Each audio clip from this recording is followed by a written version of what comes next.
Merci d'être là, Laurent. Merci de m'avoir à nouveau invité, parce que ça fait partie T'es un peu un invité récurrent, ouais, c'est vrai. des passages rituels qui me font plaisir. Mais réciproquement. Merci à Diafana, au passage, Alicia, merci. Diafana qui était déjà là hier pour Raoul Peck, tout ça. Ouais, vous pouvez applaudir Diafana aussi, ça se fait. Bon, j'aurais des questions bizarres, mais en second temps, pour que tu t'acclimates, tout ça. Dans le premier temps, c'est assez classique, c'est que pour le coup, tu racontes que ce film a une origine qui est celle d'un sujet pour la télé sur lequel travaillait ton co-scénariste, qui est Robin Campillo, le réalisateur de 120 battements par minute, qui a triomphé ici même. Est-ce que tu peux en dire plus? Comment ça a déclenché ce désir assez ancien déjà de travailler sur ce sujet? Oui, c'était il y a alors j'arrive plus à calculer, enfin je l'ai calculé une fois, mais j'ai oublié, je pense que c'était il y a 17 ans. Les chantiers venaient de fermer. Enfin, étaient fermés depuis quelques années déjà, mais la lutte avait été très très longue. Pendant 10 ans, les ouvriers avaient occupé, enfin les irréductibles, les 105 plus irréductibles avaient occupé le chantier. C'était vraiment beaucoup battu pour essayer de faire revivre le chantier, et la mairie, ça avait capoté, et la mairie avait eu la bonne idée d'organiser avec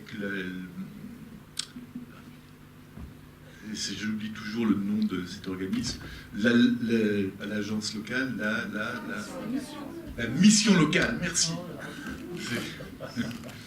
Donc la mission locale, un stage d'écriture avec une dizaine de jeunes gens qui pendant 7 mois avaient été payés en formation pour écrire un roman policier qui avait avec pour cadre le chantier, la mémoire aussi, la mémoire de ce lieu, de la culture ouvrière qui s'était développée autour. Et à l'époque, avec Robin, on avait commencé à écrire quelque chose en pensant que le dispositif de l'atelier était une très bonne façon de sonder justement ce rapport déjà conflictuel à l'époque des jeunes gens avec ce passé qu'on essayait de leur faire assumer sans qu'ils s'en sentent tout à fait partie prenante.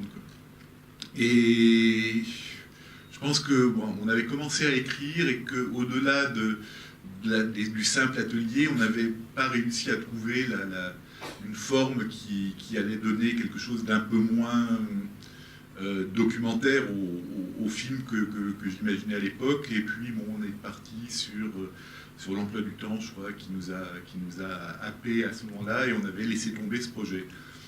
Et il y a 3 ans, j'ai repensé à ce dispositif, en tous les cas, en me disant que pour essayer de regarder un petit peu comment les jeunes gens d'aujourd'hui peuvent se positionner face au monde qu'on leur propose, face à la violence de ce monde-là, face à la violence, voilà, le fait de ne pas être pris en compte, le fait d'être aussi des cibles potentielles d'une violence beaucoup plus directe. Je me suis dit que ça valait le coup d'essayer de voir comment on pouvait remettre au goût du jour cet atelier, en pensant que par ailleurs c'était intéressant de voir si la commande était malgré tout conservée, vous allez écrire un livre sur votre ville, comment ça montrait aussi une vraie fracture entre les vieux et les jeunes, quoi, entre ceux qui ont encore tendance à s'appuyer sur l'histoire pour peut-être regarder notre monde, et ceux qui ont d'autres outils et d'autres façons de l'envisager que nous tous. Alors moi, c'est un des endroits où le film me touche, c'est qu'il rejoint pour moi l'effet que m'a fait le dernier film de Robert Guédiguian, qui, mine de rien, distribué par Diafana aussi, mais qui, mine de rien, raconte des choses qui ne sont pas si éloignées, parce que pour moi, l'un des points de départ de ces 2 films, c'est comment ça se fait que cette nouvelle génération soit malgré tout si loin de nous et puisse se laisser fasciner par des choses comme ça. Et une espèce de véritable interrogation presque existentielle, quoi, qui est où est-ce qu'il y a eu une cassure, une rupture, qui fait qu'ils peuvent aller jusqu'à imaginer ça, jusqu'à le penser possible, Est-ce que tu te reconnais, toi, dans cette interrogation et dans peut-être ce désir de renouer avec ce scénario ancien? Oui, sûrement. Ce que j'essaye quand même de faire, c'est de ne pas les regarder en surplomb et d'être vraiment la plus analytique que juge quand je les regarde.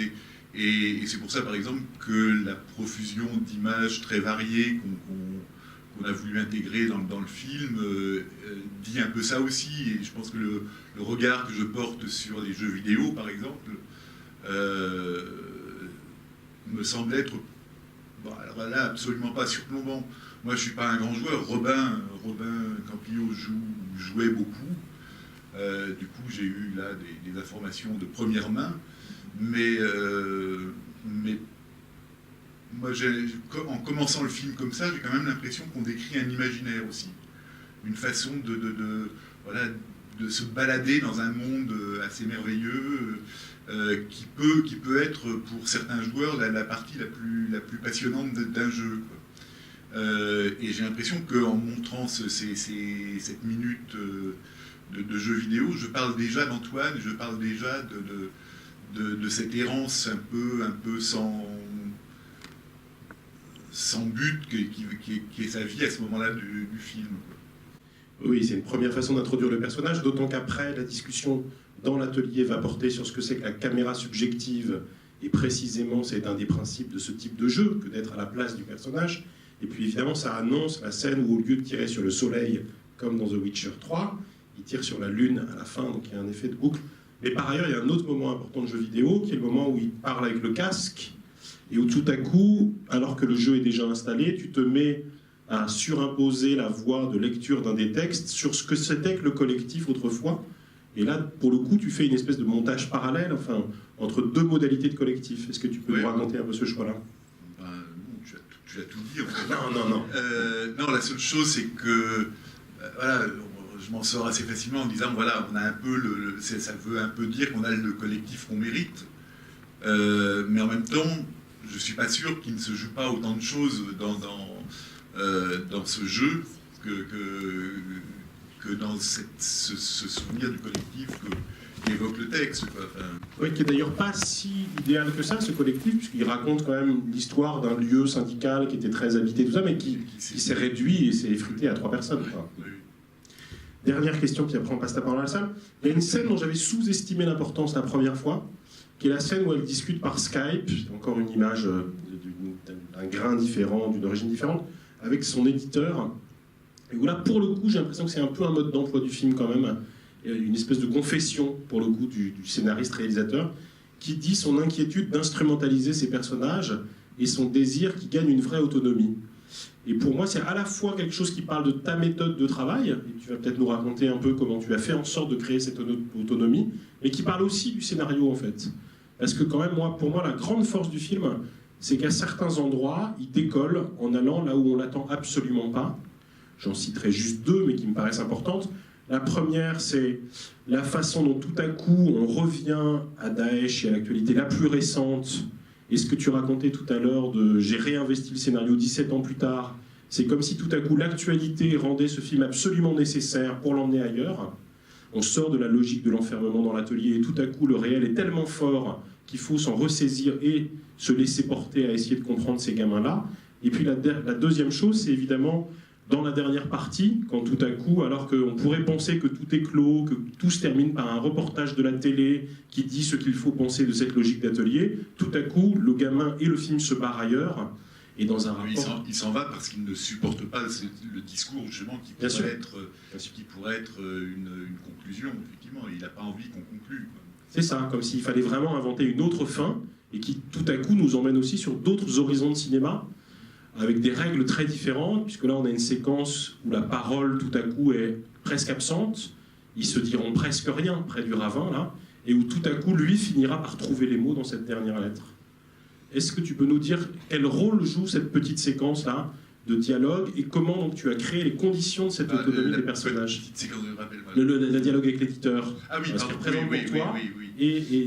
C'est une séquence que je veux dire que j'aurais bien aimé pouvoir m'en passer. Est-ce qu'elle donne trop les règles du jeu ? Elle est un peu trop, elle est un peu trop programmatique, justement. Et en même temps, je réalisais bien qu'on avait... moi, ça m'intéresse que dans cet atelier, il y ait un vrai échange entre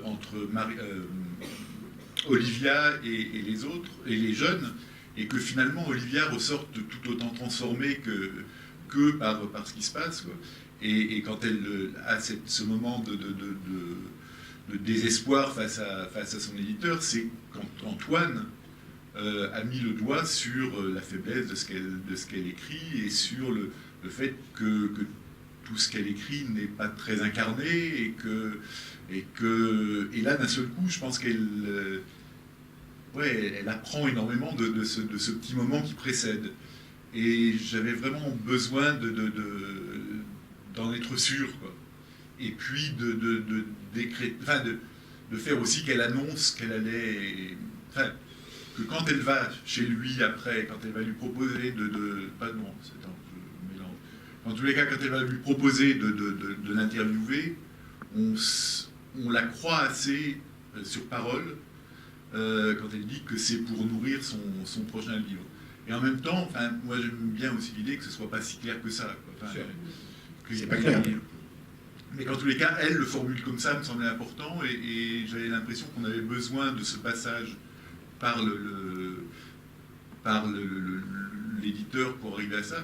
Puis c'est vrai aussi que d'un seul coup, ça parle aussi de ma position de cinéaste, de la même manière que quand Antoine lui reproche d'être une marionnettiste qui leur fait faire ce qu'ils ont envie ce qu'elle a envie qu'ils écrivent.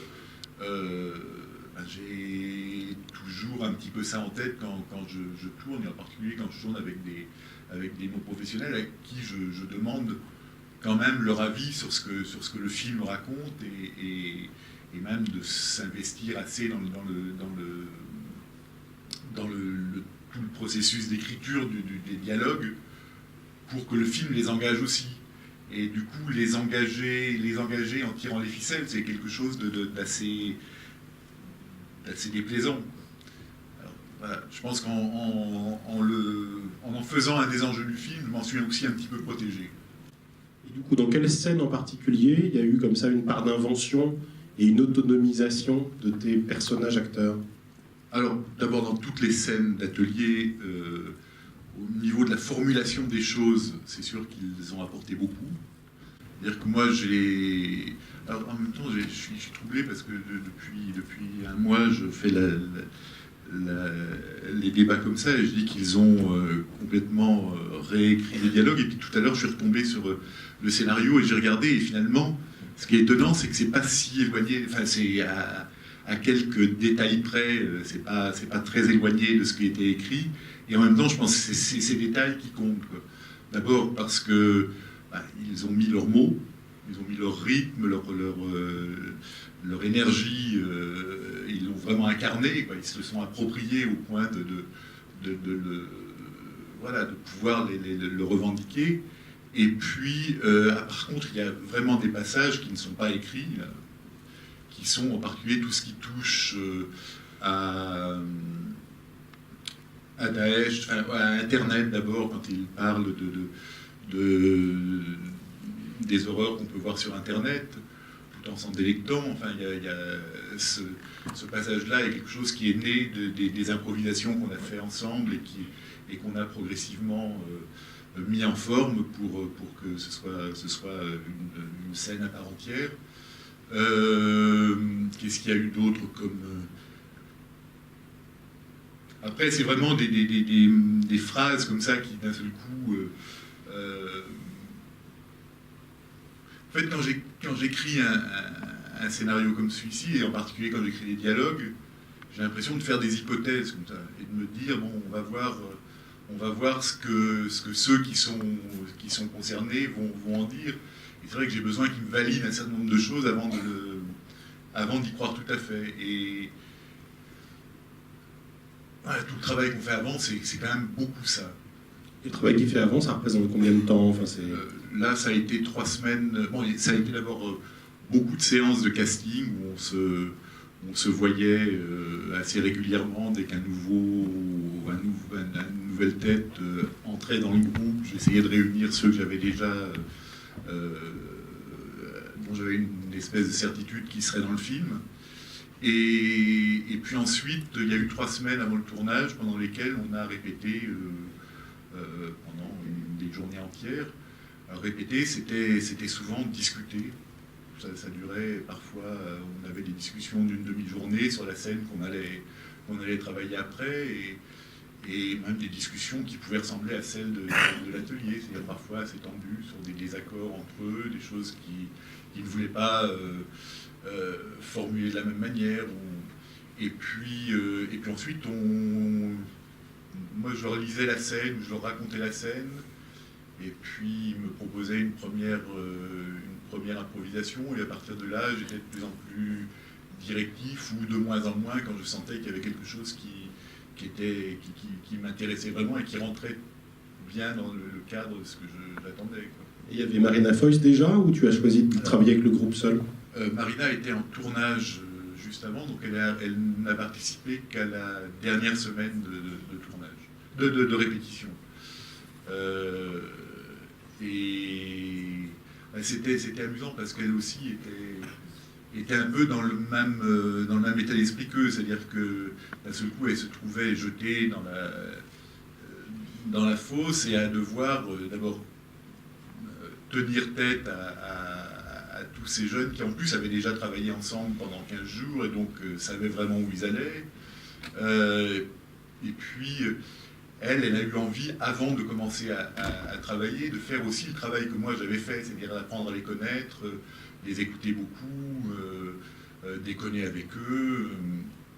Et progressivement, voilà, elle a trouvé sa place dans le groupe en quelques jours.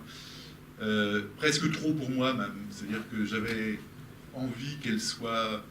qu'il y ait un parallèle entre la position d'Olivia par rapport aux jeunes et de Marina par rapport aux jeunes acteurs. J'avais fait le pari qu'il y aurait une certaine timidité, parce que c'est une actrice qu'ils connaissent très bien, qu'ils ont vu dans des films qu'ils aiment beaucoup, et en fait, cette distance-là qui aurait peut-être pu exister sans qu'on ait besoin de la recréer vraiment, c'est très très vite effacé parce que justement ils ont senti aussi chez Marina une curiosité, un intérêt et une envie de partager avec eux ce moment-là. Qui veut poser la première question?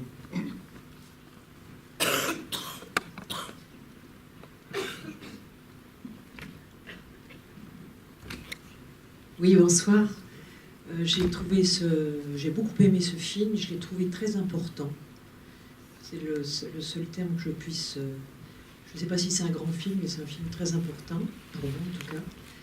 Et ce qui m'intrigue beaucoup dans ce film, c'est ce personnage d'écrivain qui, pour moi, est le personnage le plus,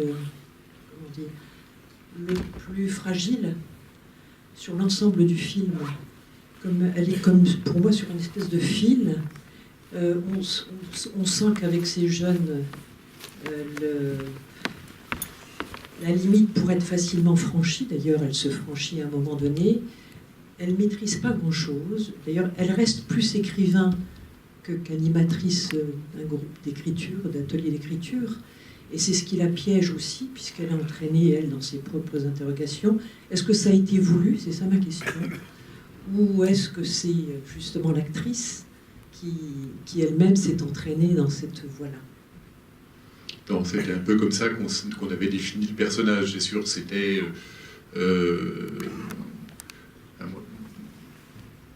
moi, j'aime bien les personnages qui font semblant d'être forts et qui, au bout du compte, n'y arrivent pas vraiment. Et là, c'est vrai qu'elle est dans une situation pas simple, hein, même face au groupe, parce qu'on la regarde quand même... comme une intruse dans tout ça.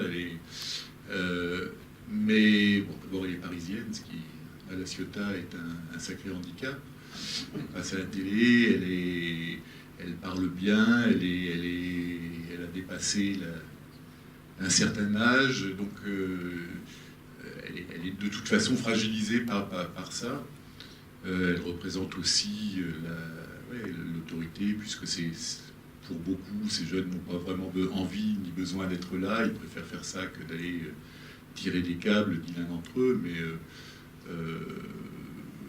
donc c'est sûr qu'elle est dans une position de faiblesse, et cette position de faiblesse, elle se conjugue avec une faiblesse intime beaucoup plus forte. C'est pour ça que, par exemple, son rapport, le rapport qu'elle a avec son éditeur, par exemple, reste très, très flou, mais qu'on sent qu'il est fragile aussi, qu'elle est touchée parce qu'Antoine lui envoie à la figure à chaque fois, qu'elle est certainement pas à la hauteur de la situation. Et je pense que, malgré tout, j'espère, je m'imagine qu'à la fin de l'été, elle sera une meilleure écrivaine qu'elle l'était. Et qu'elle aura justement trouvé deux ou trois choses qui l'auront, vécu deux ou trois choses qui l'auront musclé. Et voilà. Moi, j'avais envie de dire aussi que enseigner, former quelqu'un, c'est aussi accepter d'être soi-même remis en cause et être formé soi-même. Oui, bonsoir. Dans le film, on voit bien cette confrontation autour de la violence ou des violences en fait diverses. Et il y a aussi cette confrontation autour de l'attirance en fait entre Antoine et Olivia. C'est-à-dire que moi j'ai ressenti pendant tout le film, je ne savais pas jusqu'au dernier moment si à un moment cette attirance allait se conclure. Ou si cette violence allait se conclure. Donc ça nous laisse dans une tension qui est terrible tout au long du film. Je voulais savoir, voilà, comment vous avez construit cette idée d'attirance entre les deux personnages et pourquoi vous n'êtes pas allé plus loin d'ailleurs. J'ai beaucoup de mal à savoir comment et pourquoi. Je suis peut-être plus intuitif que ça. C'est-à-dire qu'il me semblait que voilà, ces deux mondes qui se faisaient face avaient forcément ce double mouvement de rejet et d'attirance. Et que cette attirance, je pense qu'elle est autant attirée, elle est plus attirée par l'intelligence d'Antoine et par sa détresse que dans un rapport très sensuel que le film évoque malgré tout. Mais voilà, quand je pense à un personnage, j'ai toujours envie qu'il soit un petit peu comme ça, à strates, et que ces strates-là se complètent sans forcément aboutir vers... sans forcément définir le personnage. Je pense que la complexité d'un personnage vient justement de toutes ces possibilités qu'on sent derrière lui et qui peuvent éclore ou pas. Et là, c'est vrai que par ailleurs, le rapport au corps est important. Il est très important en tous les cas pour Antoine, puisque cette espèce d'autocentrage qu'il a, sa solitude le pousse à être lui seul et à être continuellement en train de se regarder, de se fabriquer un corps qui lui donnerait un certain poids comme ça et que du coup ça résonne aussi dans leur relation, me semblait intéressant. Et puis il y a le rapport à la mer, à la météo, à ce décor qui amène aussi assez facilement vers une sensualité qu'on n'a pas besoin de beaucoup exploiter pour qu'elle soit là, quoi. J'ajouterais deux choses, c'est que ça permet aussi de montrer les contradictions du personnage, parce qu'au début, c'est lui qui veut aller vers l'exotique, vers l'ailleurs, qui dit on va quand même pas se regarder dans le miroir, tout ça. Or, il passe effectivement son temps à ça, c'est un des éléments essentiels de sa chambre. Puis on se souvient quand même un peu que tu es le réalisateur de Vers le Sud, et que du coup, la question de la tentation d'une femme plus âgée pour un corps plus jeune, tu l'as traité très frontalement. Et ça traverse le film aussi, cette question-là. Et que du coup, quand tu mets en scène... Antoine en train de regarder des images d'elle, les 4/5 du temps, il est torse nu, ce qui évidemment renforce cette... Je n'ai pas fait exprès, il faisait très chaud. Oui, bien sûr. Oui. Oui, bonsoir. À la fois, beaucoup aimé le film. En même temps, je veux dire, il reste d'une brûlante actualité. Parce que, bon, je ne sais pas, on ne sait pas exactement quel roman sera en fin de compte écrit, édité, mais on se doute qu'il s'agit effectivement, dans la violence sociale dans laquelle nous vivons aujourd'hui, d'un acte, pas d'une revanche, mais de repasser à un moment ou à un autre, à revenir à une violence que l'on pourrait à notre tour infliger à ceux qui nous ont dépossédés. Oui, moi non plus, je ne sais pas quel livre ils vont écrire, mais moi, ce qui m'intéressait surtout, c'est effectivement comment tout le discours qu'ils ont sur la violence va dévoiler une difficulté qu'Antoine peut avoir à faire la part des choses entre la création et la vie, quoi. Et c'est vrai que du coup, à partir du moment où il réussit à mettre des mots sur cette violence qu'il a en lui, il finit par tirer sur la lune plutôt que sur elle, parce que cette violence-là, il l'a dépassée grâce à tout le travail qu'il a fait et à l'atelier et dans ce moment de crise qu'il a avec elle. Moi, j'espère qu'il a un peu... Oui, dans tous les cas, sa violence, à la fin, elle me semble un peu canalisée quand même, quoi. Parce que cette violence-là, en plus, elle était assez... elle n'avait pas vraiment de but.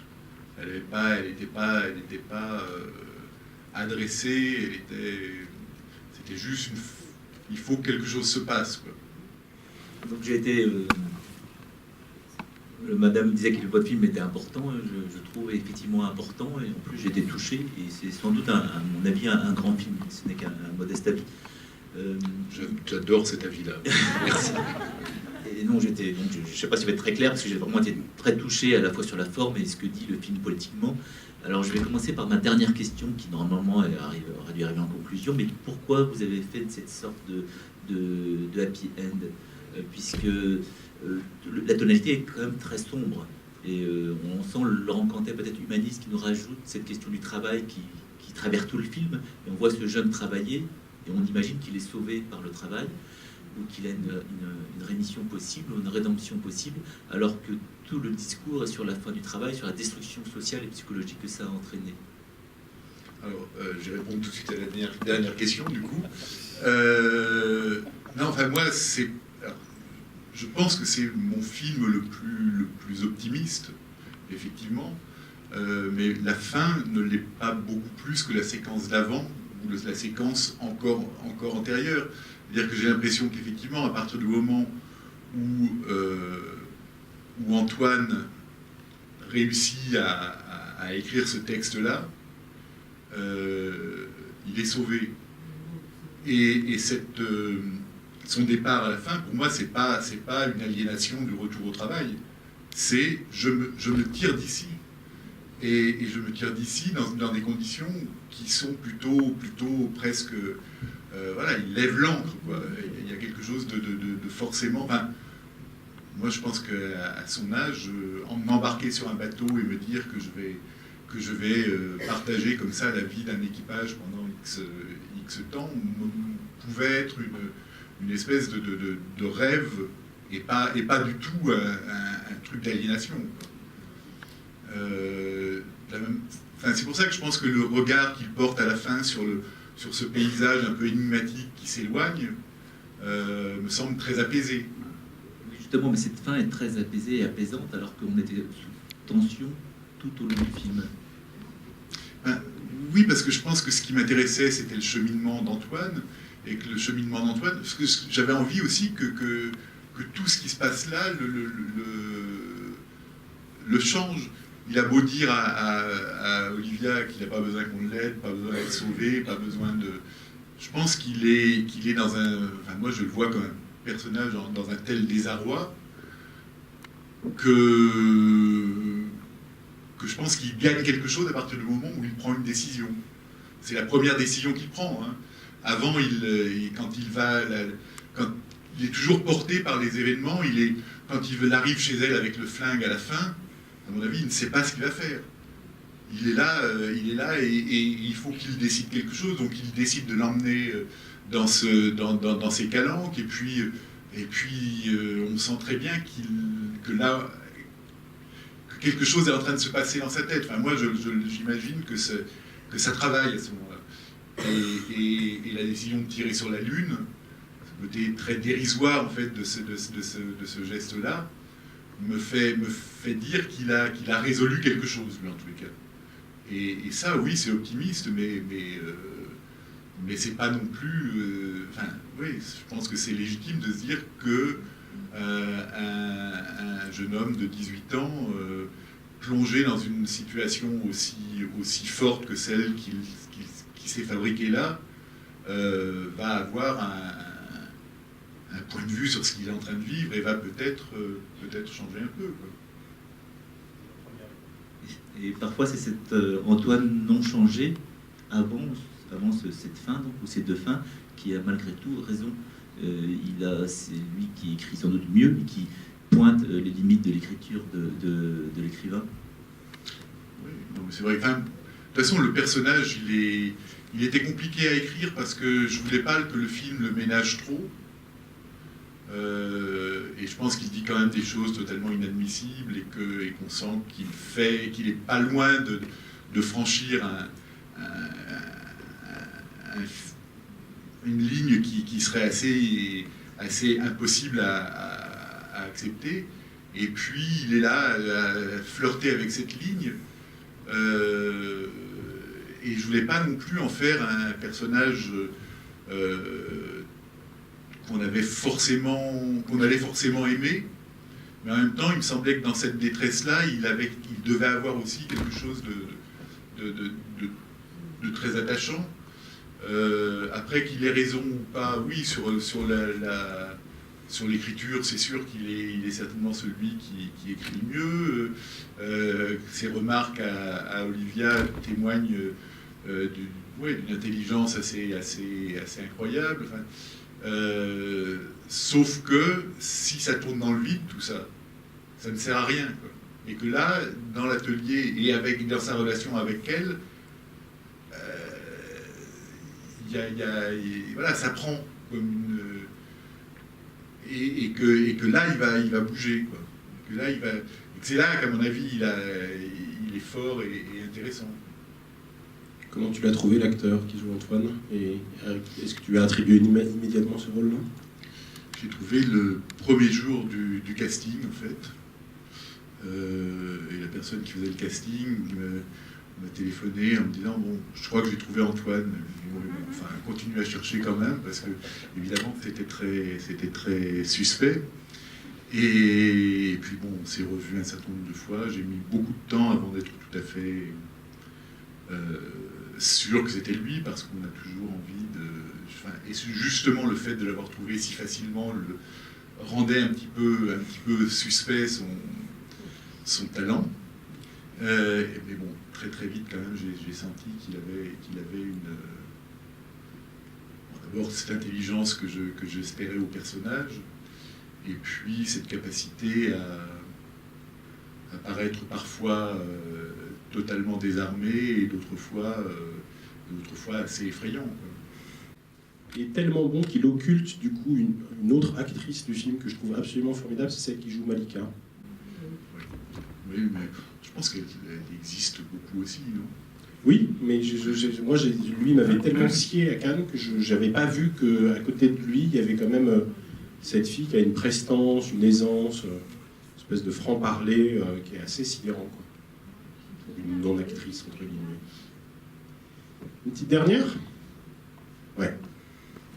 Bonsoir et merci pour ce magnifique film. J'ai pensé, quand ce jeune homme était au bord de la falaise, qu'il allait se tirer une balle dans la tête et que le livre serait son assassinat par le groupe. Est-ce que ça vous a aussi traverser l'esprit ou pas du tout pour que vous le ressentiez? Je ne suis pas si tourné que ça. Non. En tous les cas, dans cette dernière scène, moi j'avais envie qu'on ait autant peur de lui que peur pour lui, ça c'est sûr. Et que ce soit le geste de jeter le flingue et puis ensuite le texte qu'il écrit qui moi, me disent qu'il avait fait le travail qu'il avait à faire. Mais c'est vrai qu'on a joué sur cette inquiétude-là, d'autant que Olivia, s'en allant, je pense que d'abord, on lui en veut beaucoup de partir comme ça. Enfin, moi, je sais qu'en montant le film, je me suis demandé si j'avais eu raison de faire ça parce qu'elle l'abandonne là. Et en même temps, je me dis qu'à ce moment-là, elle a déjà compris. Elle a déjà compris qu'il ne ferait rien de grave. Moi, je vais répondre à la place de Laurent, Oui. parce qu'il a menti.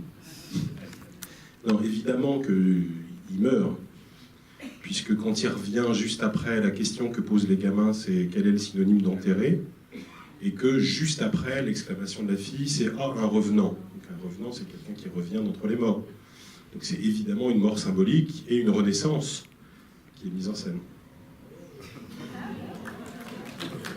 Oui, mais justement, parce que au début, juste après le jeu vidéo, on l'a vu dans le fond de la... flottant dans le fond de la... Flottant dans un truc d'abandon plutôt heureux, enfin à mes yeux plutôt heureux. Ah ben on ne peut pas savoir hein, au début. Ah ouais, mais pourquoi est-ce que vous pensez qu'il est mort alors qu'il ne fait que la planche? Non mais on se souvient. Au moment, à la fin, on se dit, ah ben oui, c'est vrai. Et 10 minutes après, on évoque quand même un cadavre qui flotte sur les eaux. Il y a un rapport à la... ça va. Le jeu vidéo venait juste de tirer. Si quelqu'un veut poser une petite dernière... Une autre conclusion. Bah, vas-y, fais la conclusion. Oui, ça doit être parce que, en effet, je suis fondamentalement optimiste, mais j'avais l'impression d'une happy end, précisément quand il tire sur la Lune et qu'il balance le flingue. Quelque part, déjà, là, il est sauvé. Parce qu'il me semble que le boulot d'Olivia, ça a été de... Enfin, moi, j'ai eu l'impression, quand elle réalise qu'il a ses fréquentations d'extrême droite, qu'elle a une volonté de le tirer de là. Et que tous ces cheminements d'interviews vraies ou fausses, de rencontres, etc., c'est quand même pour le faire penser à cette, entre guillemets, erreur qu'il pourrait commettre. Donc finalement, il ne commet pas d'erreur, il tire sur la Lune, il balance le flingue et tout va bien. Oui, le film aurait pu faire 10 minutes de moins. Sauf que quand j'ai tourné cette scène du texte qui disait, on a été tous derrière la caméra tellement émus que pour moi, il était absolument inenvisageable de ne pas le monter. Ouais, moi, je suis juste intriguée. Je voulais savoir, est-ce que vous savez quel est le jeu vidéo, le premier avec le... The Witcher. Le Witcher 3. D'accord. Merci. Vous pouvez tous aller l'acheter. C'est un jeu polonais à l'origine. Je pourrais développer un peu, mais je ne vais pas le faire maintenant. Merci beaucoup, Laurent Cantet. Merci.